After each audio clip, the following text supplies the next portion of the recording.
गिनती की पुस्तक अध्याय 11। गिनती की पुस्तक अध्याय 11। इस्राएलियों का कुड़कुड़ाना और इसका दंड भोगना। फिर वे लोग बुड़बुड़ाने और यहोवा के सुनते बुरा कहने लगे। निदान यहोवा ने सुना और उसका कोप भड़क उठा और यहोवा की आग उनके मध्य में जल उठी और छावनी के एक किनारे से भस्म करने लगी। तब लोग मूसा के पास आकर चिल्लाए और मूसा ने यहोवा से प्रार्थना की।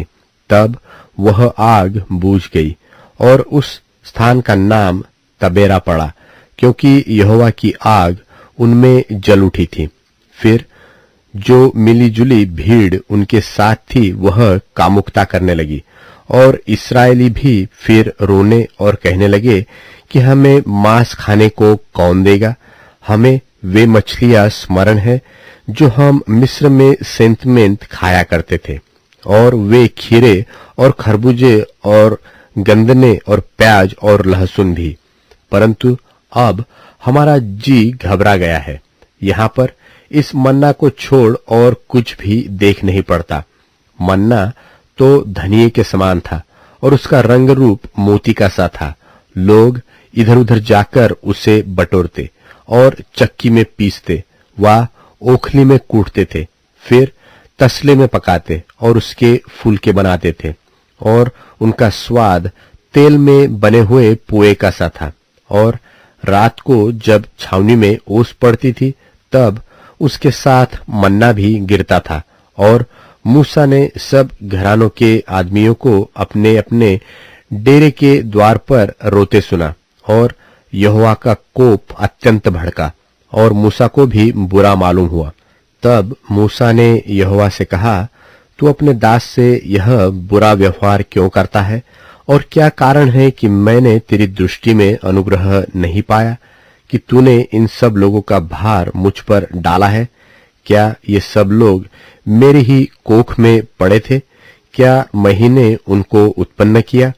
जो तू मुझसे कहता है कि जैसे पिता दूध पीते बालक को अपनी गोद में उठाए फिरता है, वैसे ही मैं इन लोगों को अपनी गोद में उठाकर उस देश में ले जाऊं जिसके देने की शपथ तूने उनके पूर्वजों से खाई है।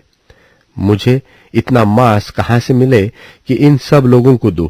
ये तो यह कहकर मेरे पास रो रहे हैं कि तू हमें मांस खाने को दे। मैं अकेला इन सब लोगों का भार नहीं संभाल सकता, क्योंकि यह मेरी शक्ति के बाहर है। और जो तुझे मेरे साथ यही व्यवहार करना है, तो मुझ पर तेरा इतना अनुग्रह हो कि तू मेरे प्राण एकदम ले ले, जिससे मैं अपनी दुर्दशा न देखने पाऊं। यहोवा ने मूसा से कहा, इस्राएली पुरनियों में से 70 ऐसे पुरुष मेरे पास इकट्ठे कर, जिनको तू जानता है कि वे प्रजा के पुरनिये और उनके सरदार है, और मिलाप वाले तंबू के पास ले आ कि वे तेरे साथ यहां खड़े हो।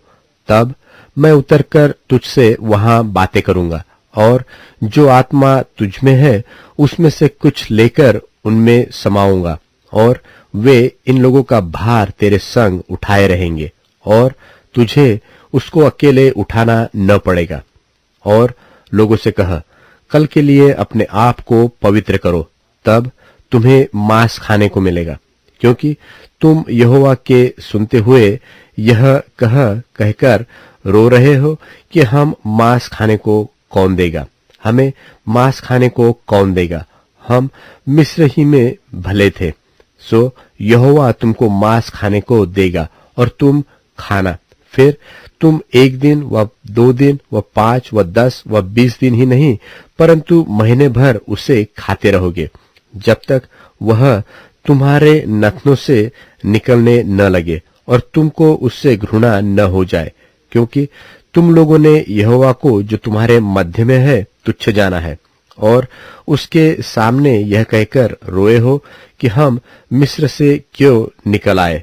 फिर मूसा ने कहा, जिन लोगों के बीच में मैं हूं उनमें से 6 लाख 2 प्यादे ही है, और तूने कहा है कि मैं उन्हें इतना मांस दूंगा कि वे महीने भर उसे खाते ही रहेंगे। क्या वे सब भेड़ बकरी गाय बैल उनके लिए मारे जाए कि उनको मांस मिले, वा क्या समुद्र की सब मछलियां उनके लिए इकट्ठी की जाए कि उनको मांस मिले? यहोवा ने मूसा से कहा, क्या यहोवा का हाथ छोटा हो गया है? अब तू देखेगा कि मेरा वचन जो मैंने तुझसे कहा है वह पूरा होता है कि नहीं।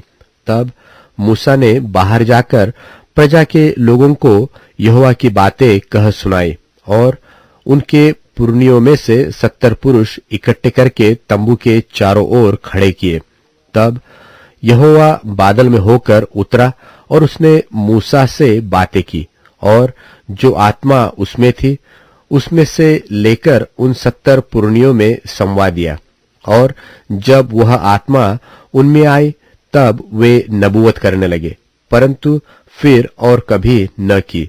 परंतु 2 मनुष्य छावनी में रह गए थे, जिनमें से एक का नाम एल्दाद और दूसरे का मेदाद था। उनमें भी आत्मा आई। ये भी उन्हीं में से थे जिनका नाम लिख लिए गए थे, पर तंबू के पास न गए थे, और वे छावनी ही में नबूवत करने लगे। तब किसी जवान ने दौड़कर मूसा को बतलाया कि एल्दाद और मेदाद छावनी में नबूवत कर रहे हैं। तब नून का पुत्र यहोशू, जो मूसा का टहलुआ और उसके चुने हुए वीरों में से था, उसने मूसा से कहा, हे मेरे स्वामी मूसा, उनको रोक दे। मूसा ने उससे कहा, क्या तू मेरे कारण जलता है?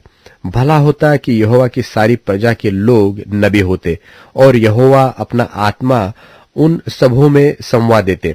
तब फिर मूसा इस्राएल के पुरनियों समेत छावनी में चला गया। तब यहोवा की ओर से एक बड़ी आंधी आई और वह समुद्र से बटेरे उड़ा के छावनी पर और उसके चारों ओर इतनी ले आए कि वे इधर उधर एक दिन के मार्ग तक भूमि पर 2 हाथ के लगभग ऊंचे तक छा गए। और लोगों ने उठकर उस दिन भर और रात भर और दूसरे दिन भी दिन भर बटोरों को बटोरते रहे। जिसने कम से कम बटोरा उसने 10 होमेर बटोरा, और उन्होंने उन्हें छावनी के चारों ओर फैला दिया।